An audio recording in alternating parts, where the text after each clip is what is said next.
காரைக்கால் நீதிமன்றத்தில் கொலை வழக்கு விசாரணைக்கு சென்றவரை நாகை காரைக்கால் தேசிய நெடுஞ்சாலையில் வழிமறைத்து அரிவாளால் வெட்டிய மர்ம நபர்கள். காரைக்கால் மாவட்டத்தில் கடந்த 2012ஆம் ஆண்டு ஜனவரி மாதம் விடுதலை சிறுத்தைகள் கட்சி பிரமுகர் ரங்கையன் என்பவர் மதுபான கடையில் வெட்டி படுகொலை செய்யப்பட்டார். இந்த வழக்கில் 5 பேர் கைது செய்யப்பட்டு தற்போது பிணையில் வந்து நீதிமன்ற விசாரணை நடைபெற்று வருகிறது.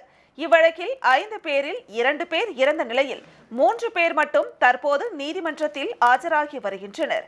இதில் முதல் குற்றவாளியாக திருப்பட்டினம் வாஞ்சூர் பகுதியை சேர்ந்த குருமூர்த்தி அந்த வழக்கு தொடர்பாக காரைக்கால் மாவட்ட நீதிமன்றத்தில் ஆஜராகிவிட்டு தனது இருசக்கர வாகனத்தில் வீடு திரும்பும் போது திருப்பட்டினம் புறவழிச்சாலை திருமலைராஜன் ஆற்றின் பாலத்தின் அருகில் அவரை பின்தொடர்ந்து வந்த மர்ம நபர்கள் 2 பேர் அவரை வழிமறித்து பட்டா கத்தியால் வெட்ட முயற்சித்துள்ளனர்.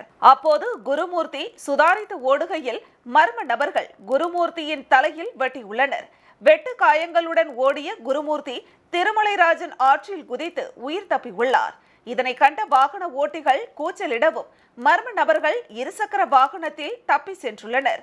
உடனே அங்கிருந்த வாகன ஓட்டிகளும் பொதுமக்களும் அவரை மீட்டு ஆம்புலன்ஸ் வர காலதாமதமானதால் இருசக்கர வாகனத்தில் அரசு மருத்துவமனைக்கு அழைத்து சென்றனர். பின்னர் பொதுமக்கள் காவல் நிலையத்திற்கு தகவல் தெரிவித்ததை அடுத்து திருப்பட்டினம் காவல்துறையினர் சம்பவ இடத்திற்கு வந்து விசாரணை மேற்கொண்டனர்.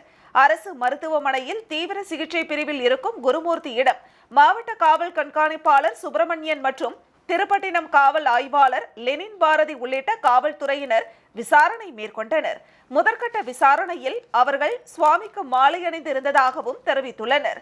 மேலும் காவல்துறையினர் அருகில் உள்ள சிசிடிவி காட்சிகளை தற்பொழுது ஆராய்ந்து வருகின்றனர். பட்டப்பகலில் நடு சாலையில் ஒருவரை வெட்டிய சம்பவம் காரைக்காலில் பெரும் பரபரப்பையும் அதிர்ச்சியையும் ஏற்படுத்தியுள்ளது.